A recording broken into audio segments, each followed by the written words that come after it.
말씀을 전하겠습니다.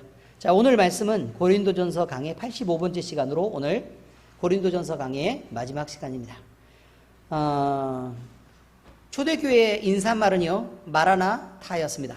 마라나타 아니고 마라나타였습니다. 이 말은요, 아람어예요, 아람어. 그러니까 히브리어도 아니고 헬라어도 아니고 어디 말이라고요? 아람어. 그러니까 일반적으로 그 히브리 지역에서 이게 거의 비슷하게 이렇게 쓰이고 있었던 아람어인데 흔하게 쓰였던 것처럼 보입니다. 아람어. 자, 그런데 그래서 아람어로 인사를 이렇게 하는데 마라나타라는 뜻은 주여 오시옵소서라는 의미입니다. 이 마라나타라는 말은요, 초대교회의 인사말이었습니다. 그러니까 누구든지 초대교회를 다닐 때는 그냥 마라나타라고 인사했습니다. 지금 우리는 뭐 할렐루야 이렇게 인사하면 뭐죠? 하나님을 찬송합니다 라는 의미이겠고, 그죠?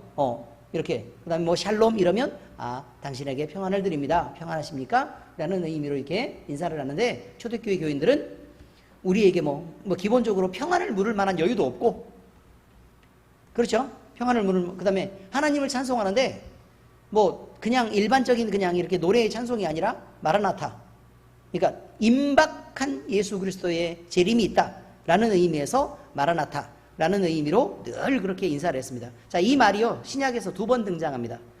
첫 번째는 고린도전서 우리가 지금 보고 있는 16장 22절, 만일 누구든지 주를 사랑하지 아니하면 저주를 받을지어다, 우리 주여 오시옵소서 라고 얘기하는데 마라나타가 등장하고, 다음은 요한계시록 22장 20절에서 등장합니다.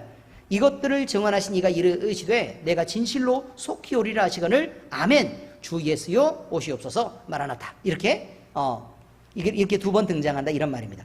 그런데 여러분, 지금 여기에 우리 오늘 본문 성경 말씀을 보니까요, 저주가 있어요. 저주. 원래 성경에서 저주 잘 해요, 안 해요? 안 하죠. 그죠? 저주를 안 하잖아요. 그죠? 근데 저주하는 유일한 그 방식이 뭐냐면, 예수님을 믿지 않으면, 그리고 하나님의 마음을 받아들이지 않는 사람에게는 당연히 있어야 될 저주인데 그게 있을지어다라고 그냥 선포해버리는 것입니다. 그러니까 그런 부분에서 그렇구나, 그리스도인이 할 수 있는 저주란 저놈 사업 망해버렸으면 좋겠다도 아니고, 저거 아파서 알아 누웠으면 좋겠다도 아니고, 가다가 다리나 확 삐어가지고 분지러져 버렸으면 좋겠다, 아니면 자동차 사고라 확 나버려라, 이런 얘기가 아니라 이 말이에요. 예수님을 믿지 않으면 그의 영혼에 저주가 있을지어다, 이렇게 할 수밖에 없는 거라 이 말이에요. 그러면 그 사람들이야 뭐 어차피 안 믿을 거면 상관없잖아요. 그죠? 그런 의미였습니다. 자, 초대교회 성도들은요, 많은 사람이 부활하신 예수님을 만났습니다. 이미 만났고요. 그리고 그가 하늘로 올려지시는 것을 두 눈으로 보았습니다. 자기 눈으로 본 것입니다. 이 광경은 사람들이 볼 때는요, 아니 사람이 공중으로 떠오르다니요, 이게 말이 되겠습니까?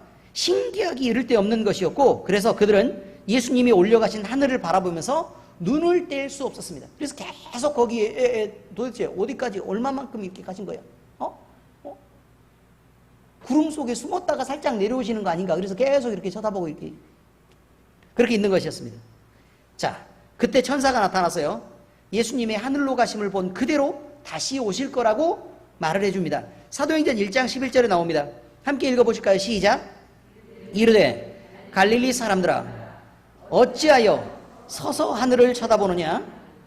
너희 가운데에서 하늘로 올려지신 이 예수는 하늘로 가심을 본 그대로 오시리라 하였느니라. 그러니까 아니 제자들이 이 말을 딱 들어보니까 지금 올라가셨잖아요. 그죠? 당장 올라갔어요. 그리고 예수님이 가심을 본 그대로 다시 오신다고 얘기했고, 그러니까 이 사람들이 이제 무슨 생각을 하게 되는 거냐면, 맨날 이렇게 하늘을 쳐다보는 거죠.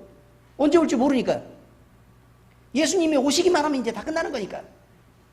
이 복잡한 세상의 시간도 끝나고, 억울함을 당하고 있는 것도 끝나고, 옥에 지금 갇히고 있는 순간인데, 옥에 지금 막 갇혀가고 있고, 막 사자가 막 풀어져서 막 이렇게 굶주리고, 사나운 사자가 막 덤벼들 준비를 하고 있는 것입니다. 그때 오시면 끝나는 거라 이 말이에요.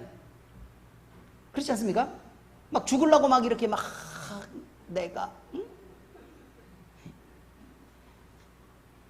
죽으면 이러고 있는데 예수님이 딱 오시면 그냥 끝나는 거라고. 그래서 예수님을 제자들은 기다리게 됐습니다. 이것이 초대교회 신앙을 유지하는 원동력이었고 모든 고난을 견디게 했던 신앙 고백인 마라나타 신앙입니다. 자, 오늘 말씀을 보니까 이렇게 되어 있습니다. 나 바울은 친필로 너희에게 문안하노니 만일 누구든지 주를 사랑하지 아니하면 저주를 받을지어다. 우리 주여 오시옵소서. 주 예수 그리스도의 은혜가 너희와 함께하고 나의 사랑이 그리스도 예수 안에서 너희 무리와 함께할지어다. 이런 고백을 하고 있는 거라 이 말이에요. 자, 이 안에서요 우리는 성경 말씀에서 표현하고 싶어하는 이 내용들을 한번 살펴보도록 하겠습니다. 첫 번째는요, 초대교회 신앙은 우리가 늘 확인했다시피 예수님 재림 신앙이었다라는 것입니다.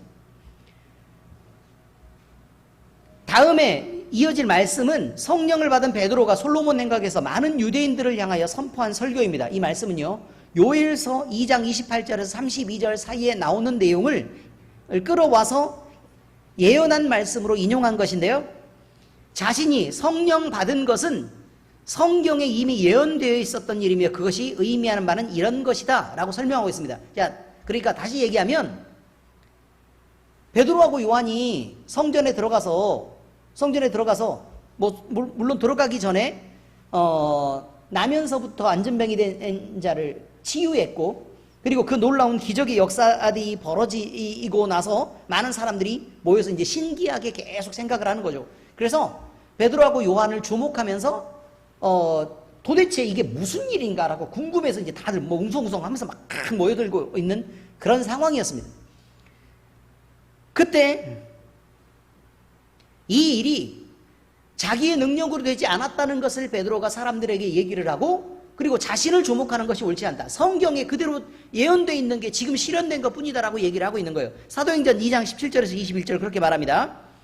하나님이 말씀하시기를 말세 내가 내 영을 모든 육체에 부어주리니 너희의 자녀들은 예언할 것이요 너희의 젊은이들은 환상을 보고 너희의 늙은이들은 꿈을 꾸리라. 그때 내가 내 영을 내 남종과 여종들에게 부어주리니 그들이 예언할 것이요 또 내가 위로 하늘에서는 기사를 아래로 땅에서는 징조를 베풀리니 곧 피와 불과 연기로다. 주의 크고 영화로운 날이 이르기 전에 해가 변하여 어두워지고 달이 변하여 피가 되리라. 누구든지 주의 이름을 부르는 자는 구원을 받으리라 하였느니라. 이렇게 말하죠. 요엘서에 똑같은 내용이 나와 있습니다. 여러분, 여기에 보니까 내 영을 모든 육체에 부어준다는 약속이 이미 나와 있습니다. 그렇죠? 나와 있단 말이에요. 그리고 너희 자녀들은 예언할 것이래요. 그러면 어른들은 예언 안 해요? 어른들도 예언하죠. 그러니까 이게 문학적 표현 방식이 그렇다는 거예요. 자녀들은 예언할 것이요 너희 젊은이들은 환상을 보고. 그럼 늙으면 환상 못 봐요? 너희의 늙은이들은 꿈을 꾸리라. 그럼 늙은 사람은 꿈만 꾸고 젊은이들은 환상만 본다, 이런 말이에요? 그런 뜻이 아니에요. 이렇게 말하고 있는 거예요. 모든 육체라고 표현을 하고 나서 자녀들, 어른들, 젊은이와 늙은이들을 얘기를 하면서 뭐라고 예언하는 거냐면 모든 영을 다 육체에 부어주겠다. 내 영을 모든 육체에 부어주겠다라고 얘기를 하고 예언도 하고 환상도 보고 꿈도 꿀 것이다 라고 지금 얘기하는 거라 이 말이에요. 의미를 이해하시겠죠? 네, 그렇게 얘기하고 있습니다. 그리고 하늘에서는 기사를, 땅에서는 징조를 베풀 것이고 이것이 피와 불과 연기다. 이렇게 지금 표현하고 있습니다. 주의 영화로운 날이 이르기 전에 해가 변하여 어두워지고 달이 변하여 피가 되리라. 누구든지 주의 이름을 부르는 자는 구원을 받으리라 하였느니라. 여러분, 해가 변하여 어두워져 버리고요 달이 변해서 피가 된다는 건 얼마나 위험한 상황이겠습니까? 지구의 멸망 뭐 이렇게 되는 거죠. 그럼 지금 당장 멸망하는 상황입니다. 그런데 이렇게 위험한 상황에서도 주의 이름을 부르는 자는 구원을 받으리라 라고 얘기했으니까 주여 예수님 이라고 부르면 어떻게 된다고요? 구원받는다고 지금 얘기를 하고 있는 거라 이 말이에요. 하늘이 무너져 땅이 꺼져가고 있습니다. 그래도 누구만 부르면 돼요? 그렇죠. 주의 이름을 부르면 된다 이 말이에요. 지금 그 얘기를 하고 있는 것입니다. 하나님의 영을 만민에게 부어줄 것이라 이렇게 표현했는데 이것은 보혜사 성령의 오심을 말하는 것이 맞습니다. 그죠? 성령이 오셔서 나타날 능력과 증거들을 예언하고 있는 것입니다. 주의 크고 영화로운 날, 그 날은 하늘의 기사와 땅에 나타난 징조 이후에 있는 것이다 라고 말하고 이 징조는 곧 피와 불과 연기라고 말합니다. 해가 변하여 어두워지고 달이 변하여 피가 되는 이 놀라운 일은 우리 주님이신 예수님이 십자가에 못 박히시면서 돌아가시던 순간에 일어났던 일입니다. 맞죠? 그 순간에 일어났던 일입니다. 그런데 요한계시록의 말씀을 보면 여섯째 인을 떼실 때에 보좌에 앉으신 이의 얼굴에서와 그 어린 양의 진노에서 우리를 가리라고 말하는 부분에서 해가 검은 털로 짠 상복같이 검어지고 달은 온통 피같이 되는 현상이 나타난다고 예언되어 있습니다. 이것은 분명히 예수님의 재림을 말하는 것이 맞습니다. 자, 계시록 6장 12절에서 17절까지 다 함께 읽어보겠습니다. 준비되셨죠? 시작. 내가 보니 여섯째 인을 떼실 때에 큰 지진이 나며 해가 검은 털로 짠 상복같이 검어지고 달은 온통 피같이 되며 하늘의 별들이 무화과 나무가 대풍에 흔들려 설익은 열매가 떨어지는 것 같이 땅에 떨어지며 하늘은 두루마리가 말리는 것 같이 떠나가고 각 산과 섬이 제 자리에서 옮겨지매 땅의 임금들과 왕족들과 장군들과 부자들과 강한 자들과 모든 종과 자유인이 굴과 산들의 바위 틈에 숨어 산들과 바위에게 말하되 우리 위에 떨어져 보좌에 앉으신 이의 얼굴에서와 그 어린 양의 진노에서 우리를 가리라. 그들의 진노의 큰 날이 이르렀으니 누가 능히 서리요 하더라. 여러분, 그 진노의 날은 분명히 예수님이 십자가에 못 박히시던 날은 아닙니다. 그 날은 은혜의 날이죠. 그렇죠? 은혜의 날이죠. 그때는 많은 무덤이 열리고 죽은 자가 살아나는 일이 벌어졌어요. 회복의 역사가 일어났습니다. 하늘이 어두워지고 땅이 갈라지는 일이 분명히 있긴 있었지만 땅에서는 회복의 역사가 일어났다 이 말이에요. 그런데 지금 여기를 보니까 어떻게 됐어요? 난리가 났죠. 바로 이런 것입니다. 그러니 이때를 예수님의 십자가 사건의 죽음이라고 보기는 어렵다 이 말이에요. 그럼 뭐라고 볼 수밖에 없어요? 예수님의 심판의 재림의 날, 그때라고 밖에 볼 수 없는 상황인 거라 이 말이에요. 초대교회 성도들은 이렇게 성령의 능력으로 뜨거웠습니다. 그리고 예수님의 재림을 기다리면서 행복했습니다. 늘 하늘을 바라봤습니다. 마라나타, 마라나타, 마라나타, 마라나타 이러면서 살았습니다. 그리고 사람 만날 때마다 마라나타, 진짜 하셨어요? 이게 아니고 마라나타 이것입니다. 이런 신앙으로 가득 채워진 이들은 갖지 않아도 풍요로웠고 누리지 않아도 부족함이 없었습니다. 그들은 건강하지 않아도 그것 때문에 문제가 돼서 복음을 전할 수 없는 상황까지 이르지 않았습니다.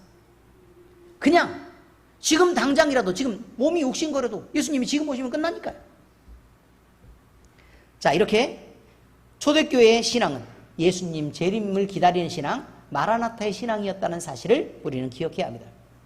자, 두 번째 얘기입니다. 사도들과 교회의 담대함과 인내는 예수님의 재림을 바라보는 소망에서 나온 것이었습니다. 죽음이 인생의 끝이라고 여러분이 생각해 보신다면 모든 사람은 그 죽음의 절대적인 권세 앞에서 두려워 떨 수밖에 없을 것입니다. 왜요? 마지막이니까요. 초대교회의 사도와 그리스도인들은 많은 시련과 고난을 받았고 또 그들의 일상은 핍박받는 것 자체가 그냥 일상이었습니다. 그럼에도 불구하고 이들이 당당하고 담대하게 예수 그리스도의 복음을 전파할 수 있었던 것은 인생의 끝이 죽음이 아닌 것을 예수님의 부활 사건을 통해 이미 알고 있었기 때문에 그랬던 것이고, 부활하신 예수님이 그리고 승천하신 예수님이 지금 당장이라도 다시 오실 것을 알고 있었기 때문에, 그리고 믿고 있었기 때문에 그렇게 당당할 수 있었다 그 말입니다. 천막을 끼웠습니다.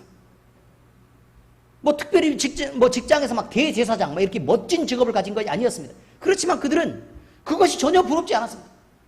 왜요? 지금 오시면 끝인데요. 많은 것을 소유해서 사는 것을 꿈꾸지 않았습니다. 왜요?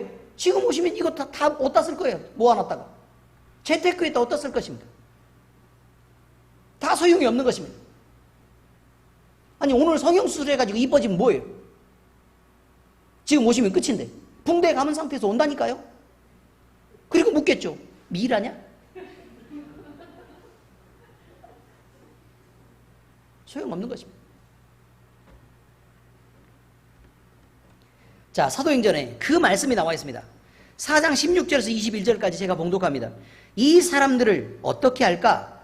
그들로 말미암아 유명한 표적이 나타난 것이 예루살렘에 사는 모든 사람에게 알려졌으니 우리도 부인할 수 없는지라. 여기 우리도는 유대 종교 지도자들 얘기하는 거예요.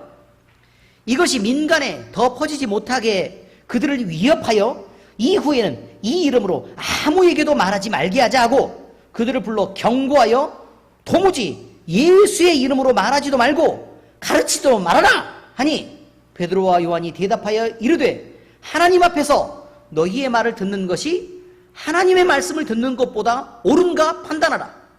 우리는 보고 들은 것을 말하지 아니할 수 없다 하니 관리들이 백성들 때문에 그들을 어떻게 처벌할지 방법을 찾지 못하고 다시 위협하여 놓아주었더니 이는 모든 사람이 그 된 일을 보고 하나님께 영광을 돌림이라. 이렇게 말합니다. 베드로하고 요한이 아니 복음을 전하고 있으니까 대제사장, 서기관들 막 이런 사람들이 바리새인들 이런 사람들이 막 눈 돌아가는 거예요. 지금 도대체 우리가 예수님을 죽였는데 그 예수님이 다시 살아나가지고 부활하고 막 이렇게 해서 이 사람들을 치료했다 그러고 말만 그렇게 한 게 아니라 실제로 치료의 능력이 나타나가지고 성전에서 평생 보고 있었던 그 안전뱅이 그 사람이 일어나서 지금 달려다니고 있다니까요. 지금 사람들이 다 그것을 주목해서 보고 지금 깜짝 놀라고 있는 상황이에요. 아니 달려다니고 있는 애를 쟤는 달려다니지만 진짜 안전뱅이야. 그냥 지금 너희들이 착각하고 있는 거야. 말할 수 있습니까? 그럴 수 없는 거죠. 걷고 뛰고 있는 걸 어떻게 해요? 그러니까 베드로하고 요한만 데려다가 정말로 얘기할 때 그만 흐르. 예수의 이름으로 말하지 말라니까 라고 얘기했단 말이에요. 다들 잘 알아들으셨습니까? 하나님한테 얘기하면 기가 올리니까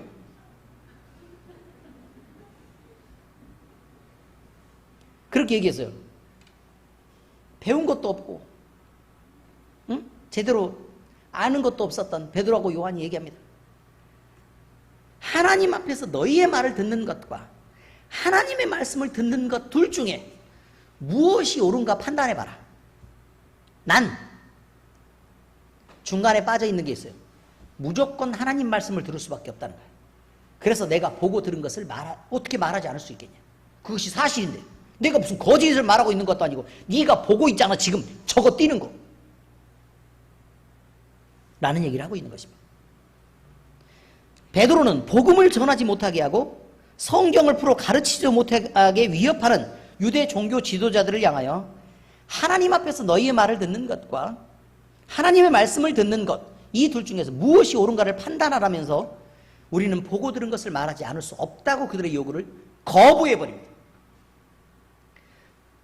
사도 바울은 복음을 전하면서 줄이고 목마르며 헐벗고 매맞았고 정처가 없었고 친히 손으로 일하는 수고를 했고 모욕을 당하면서도 축복할 수밖에 없었고 박해를 받으면서도 참아야 했고 비방을 받으면서도 권면하는 일을 했다고 고백합니다. 바울은 자신이 세상의 더러운 것과 만물의 찌꺼기 같은 취급을 받았지만 오히려 기뻐했었다고 얘기합니다. 그 이유가 뭐죠? 주님이 오실 것이기 때문에 그렇습니다. 이것은 그가 데살로니가 교회에 쓴 편지에서 나타나는데 주님의 공의로운 심판이 곧 있을 것이기 때문에 그렇다라고 지금 여기 나와 있습니다. 데살로니가후서 1장 4절에서 5절 함께 읽어보세요. 시작. 그러므로 너희가 견디고 있는 모든 박해와 환난 중에서 너희 인내와 믿음으로 말미암아 하나님의 여러 교회에서 우리가 친히 자랑하노라. 이는 하나님의 공의로운 심판의 표요 너희로 하여금 하나님의 나라에 합당한 자로 여김을 받게 하려 함이니 그 나라를 위하여 너희가 또한 고난을 받느니라. 여러분, 공의로운 심판이 있어야 될 그때를 위해 이 사람들이 뭐 하고 있다고요? 견디고 박해를 받고 환난을 당하면서도 인내하면서 기쁨으로 그냥 견디고 있는 거라 이 말이에요. 만약에 그렇지 않으면 뭐 때문에 견디고 있겠습니까? 이처럼 사도들과 교회의 담대함과 인내는 예수님의 재림을 바라보고 곧 주님이 오실 것이기 때문에 그것을 바라보고 하늘을 쳐다보면서 자연스럽게 내 마음속에서 즐거움이 되는 그런 소망 때문에 나온 것이었다, 이런 말입니다. 자, 세 번째, 바울은 고린도 교회가 바로 서야 되는 이유가 예수님이 곧 재림하실 것이기 때문이라고 확인하고 있습니다. 바울의 신앙은 늘 예수님 재림 신앙으로 가득 차 있었습니다. 그래서 그는 예수님이 오실 것을 늘 누구에게나 강조하고 있었습니다. 물론 초대교회에 있는 성도들이 다 그랬습니다. 바울만 그랬던 게 아닙니다. 골로새서 4장 2절, 기도를 계속하고 기도에 감사함으로 깨어있으라. 자, 그게 무슨 말이에요? 깨어있으라가 무슨 뜻이겠어요? 왜 깨어있으라고 얘기해요? 아니, 예수님이 한참 후에 올 거라면 뭐하러 깨어있어요? 언제 오실지 모르니까 깨어있으라고 얘기하는 거예요. 깨어있으라. 깨어있어야 되는 이유는 당연히 우리 주님을 기다리고 있는 마라나타의 신앙 때문입니다.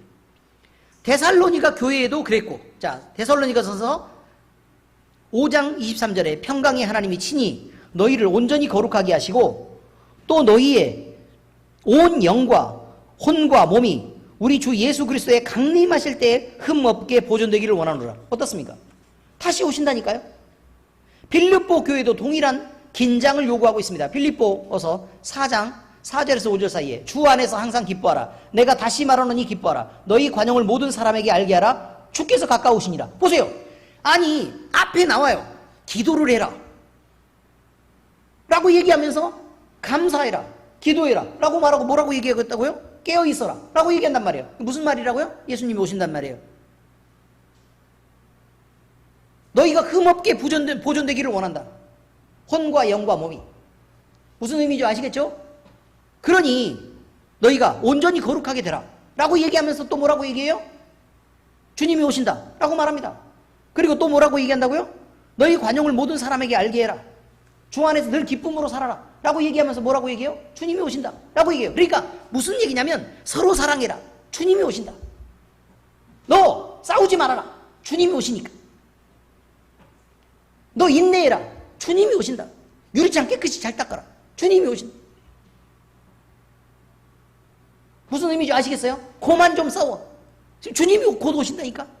지금 오실지 어떻게 알아서 너 싸우냐. 이 사람 큰일 날라고. 그렇게 얘기하는 게 초대교회 신앙이었다, 이 말입니다. 주님이 오십니다. 그러므로 그리스도께서 강림하실 것을 기다리며 갑자기 예수님이 언제 오셔도 흠 없게 준비하고 있으라고, 대비하고 있으라고 요구하고 있는 것입니다. 자, 이제 말씀을 적용하겠습니다. 마라나타는 모든 영혼의 궁극적인 바람입니다. 계시록의 5째 인을 떼실 때, 우리 6째 인 봤죠? 네, 그런데 이 5째 인을 떼실 때 순교자들의 기도 장면이 등장합니다. 순교자들. 이들은 하나님의 제단 앞에 엎드려서요, 자신들의 피를 신원하여 주시기를 간구하고 있습니다. 자, 계시록 6장 9절에서 11절. 자, 다 같이 읽겠습니다. 시작. 5째 인을 떼실 때에 내가 보니 하나님의 말씀과 그들이 가진 증거로 말미암아 죽임을 당한 영혼들이 제단 아래에 있어 큰 소리로 불러 이르되 거룩하고 참되신 대주제여, 땅에 거하는 자들을 심판하여 우리 피를 갚아주지 아니하시기를 어느 때까지 하시려 하나이까 하니 각각 그들에게 흰 두루마리를 주시며 이르시되 아직 잠시 동안 쉬되 그들의 동무종들과 형제들도 자기처럼 죽임을 당하여 그 수가 차기까지 하라 하시더라. 이게 무슨 말이냐면 이미 죽은 사람이 있단 말입니다. 그런데 하나님이 무엇을 기다리시느냐 이 말이에요. 구원받을 숫자를 기다립니다. 더 많은 사람이 구원을 얻기 위해서 그걸 기다립니다. 그런데요, 구원은 그냥 얻어지는 것이 아니라고 말합니다. 그냥 얻어지는 게 아니라 누군가의 죽음을 통해서 그 구원이 선포되고 얻어지는 거라고 표현합니다.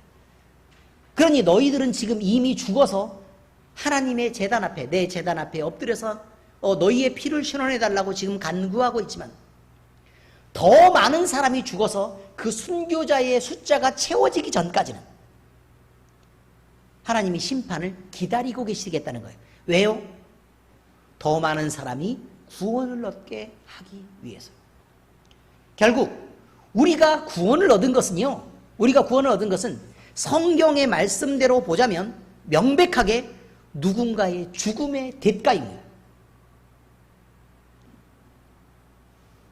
우리 한국교회가 이만큼 뜨거울 수 있는 것도 뭐라고요? 누군가의 죽음의 대가입니다. 우리가 복음을 듣고 회복을 한 것도 누군가 죽었기 때문입니다. 그런데 우리는 죽음을 거부하고 있는 것입니다. 성도는 복음을 영접한 후에 각각의 영혼은 자유함을 얻습니다. 세상에서 신분 고하가 중요하지 않게 되었고 재물의 소유 여부도 중요하지 않게 되었습니다. 그것으로 귀천을 나누는 것도 이제 의미가 없습니다. 복음 아래 서면 어느 누구든지 차별 없이 평등한 자격으로 하나님 앞에 서게 됩니다. 종이든 자유자든 상관이 없습니다. 주인이든 많은 것을 가졌든 권력을 많이 가졌든 다 소용이 없는 것이라 이 말이에요. 자기를 사랑하시는 하나님 앞에 누구나 헌신할 기회를 얻게 되고 초대교회 성도들은 그것을 놓치지 않고 순교로 보답했습니다. 그들은 복음을 위해 목숨을 던져 헌신했고 그래서 대다수의 성도들이 순교자가 되었습니다. 이제 예수님이 오실 때가 가까워져 가고 있습니다. 그들의 몸은 죽어 천국에 이르렀지만 세상에서 그들이 당한 수많은 모함과 억지와 억울함은 아직 신원받은 상태가 아닙니다. 아직 신원받지 못했습니다. 그래서 그들은 복음의 진정한 승리를 보여달라고 하나님 앞에서 기도하고 또 기도하고 있는 것입니다. 때가 되면 하나님은 결국 마귀 사탄과 그의 추종자들을 심판하시고 이들이 드리는 그 거룩한 기도에 따라 그들의 기도를 들어 응답해 주실 것입니다. 하나님의 권능의 손을 들어 심판을 행하실 때 하나님의 백성들은 그 억울함을 벗고 예수 그리스도가 영원히 승리하는 모든 영혼의 소망이 그때 이루어지는 것을 분명히 두 눈은 똑똑히 뜨고 목도하게 될 것입니다. 세상에서 보상받는 것은 그저 소소한 즐거운 행복, 그저 하나님이 우리와 함께 하신다는 작은 기쁨에 불과합니다. 우리 주님이 다시 오시는 마라나타야말로 모든 영혼이 소망하는 궁극적인 바람이다, 이런 말입니다. 두 번째입니다. 성도에게 있어서 주님의 재림은 최선입니다. 예수님이 재림하시면 모든 싸움이 끝납니다. 그동안 우리를 괴롭게 했던 수많은 의문과 갈등은 밝은 빛 아래서 모두 드러나 버리고 진리 앞에서 모두 그 의문이 사라지게 될 것입니다. 그러면 우리는 어떻게 살까 고민할 필요가 없게 됩니다. 몸이 아파서 엄청 고생할 수 있습니다. 그런데 이제 그것으로 고생할 필요가 없이 그것도 끝납니다.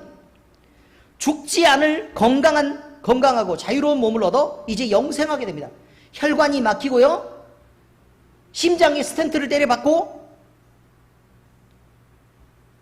신경이 눌려서 척추 협착으로 고생하지 않아도 괜찮습니다. 맨날 스트레칭 안 해도 괜찮습니다. 장로님, 예수님이 오시면 지금 애들 막 날아다니는 그 젊은 친구들 막 7살, 8살 이게 젊은 친구들처럼 우리도 말짱합니다. 이제 그보다 더 나을 것입니다. 아멘. 누구보다 먼저 아멘 해야 될 사람이에요. 지금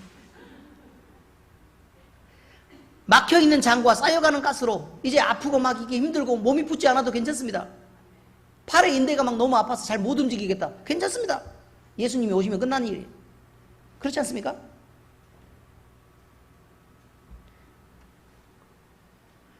고된 노동을 해가며 처자식을 부양하지 않아도 되고, 할렐루야, 사람의 비율을 맞춰가며 직장에서와 가정에서 힘들어하지 않아도 됩니다. 맨날 고추 따가지고 말리는 것 때문에 고생하지 않아도 괜찮다 이 말이에요. 하기 싫은 공부를 계속 해야 될 필요도 사라집니다. 채연아, 축하한다. 맛있는 것을 마음껏 먹어도 병이 되지 않고, 네, 그렇습니다. 아멘도 해야죠 또. 네, 그렇죠. 하기 싫은 운동을 안 해도 괜찮습니다. 몸에 병이 안 됩니다. 이것 외에도 좋은 것을 나열하면 하루가 아니라 몇 날 며칠을 써서 그냥 좋은 것을 계속해서 숫자를 세도 여러분이 그것을 예수님이 재림 상황이고 우리의 몸이 그렇게 변해간다고 생각을 한번 해보라 이 말이에요. 써보세요. 몇 날 며칠 써도 또 생각나고 또 다른 것 또 하나 생각나고 또 다른 거 하나 하고 또 생각나서 다 못 쓴다니까요. 지혜가 부족해서 못 쓰는 것입니다. 이래도 예수님의 재림을 안 기다린단 말입니까? 이사야서 11장 6절에서 10절 이 회복에 대해 그렇게 말합니다. 그때 이리가 어린 양과 함께 살며 표범이 어린 염소와 함께 누우며 송아지와 어린 사자와 살찐 짐승이 함께 있어 어린 아기에게 끌리며 암소와 곰이 함께 먹으며 그것들의 새끼가 함께 엎드리며 사자가 소처럼 풀을 먹을 것이며 젖먹는 아이가 독사의 구멍에서 장난하며 젖된 어린아이가 독사의 굴에 손을 넣을 것이라. 내 거룩한 산 모든 곳에서 해됨도 없고 상함도 없을 것이니 이는 물이 바다를 덮음같이 여호와를 아는 지식이 세상에 충만할 것임이니라. 여러분, 여호와를 아는 지식이 세상에 충만하다 이 말이에요. 그러면요, 세상의 여러 동물들과 식물들과 땅과 바다와 이 모든 것들은요 여호와를 아는 지식에 충만하다 이 말이에요. 그때 세상은 또 세상의 여러 가지 사물들과 동물들과 식물들은 뭘 발견하게 되는 거냐면 하나님이 사람을 어떤 목적으로 만들었는지를 식물도 알고 동물도 안단 말입니다. 그래서 함부로 그들이 입을 벌려서 싸가지 없이 물지 못한다 이렇게 얘기하고 있는 거죠. 이해되십니까? 그날에 이새의 뿌리에서 한 싹이 나와서 만민의 기치로 설 것이요 열방이 그에게로 돌아오리니 그가 거한 곳이 영화로우리라. 다시 말해서 예수님과 함께 있어야만 한다 이런 말입니다. 그래서 성도에게 있어서 주님이 다시 오신다는 이 재림이라는 사건은 존재하고 상상할 수 있는 모든 것들 중 우리가 상상하는 가장 좋은 것들을 상상하고 그 중에 더 좋은 걸 상상하고 그 중에 더 좋은 걸 상상하고 따라가다 제일 좋은 거 하나를 딱 선택하라 그러면 재림입니다. 바로 이것이 우리가 선택한 모든 것들 중 최선인 이유입니다. 이제 마지막 세 번째입니다. 고린도전서를 마지막으로 적용하면서 우리가 할 수 있는 것, 서로 사랑하십시다. 이 소망을 가진 우리이기 때문에 막 살 수 없습니다.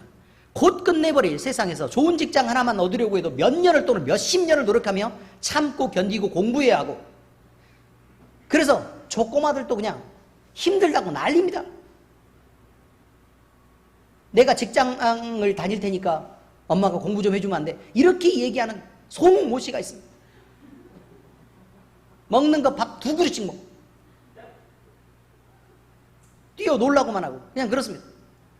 최모 씨는 제가 말은 그렇지만 초등학교를 이제 접었습니다. 교회 건축에 집중하고 있습니다. 여러분, 노력하며 참고 공부하는 거 이거 세상 살라고 필요한 것인데 그 몇 년을 위해서 공부합니까? 길어야 30년 위해서 공부하는 것입니다.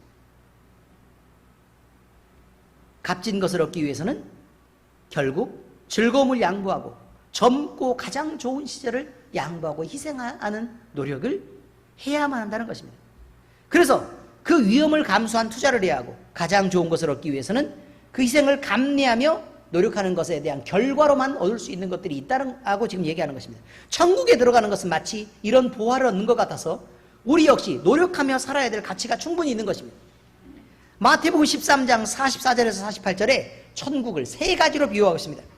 천국은 마치 밭에 감추인 보화 같으니 사람이 이를 발견한 후에 숨겨두고 기뻐하며 돌아가서 자기의 소유를 다 팔아 그 밭을 사느니라. 여러분, 이게 뭐냐면요, 내 모든 것들을 다 주고서라도 그것을 얻어야만 하겠다라고 얘기하는 것이니까 내 모든 것을 희생하고 다른 것을 사겠다라고 표현하는 게 천국이라 이 말이에요. 또 천국은 마치 좋은 진주를 구하는 장사와 같으니 극히 값진 진주 하나를 발견하였음에 가서 자기의 소유를 다 팔아 그 진주를 사느니라. 또 소유를 다 팔았죠. 또 천국은 마치 바다에 치고 각종 물고기를 모으는 그물과 같으니 그물에 가득하며 물가로 끌어내고 앉아서 좋은 것은 그릇에 담고 못된 것은 내버리느니라. 여러분, 천국이라는 것이요, 나쁜 것이었으면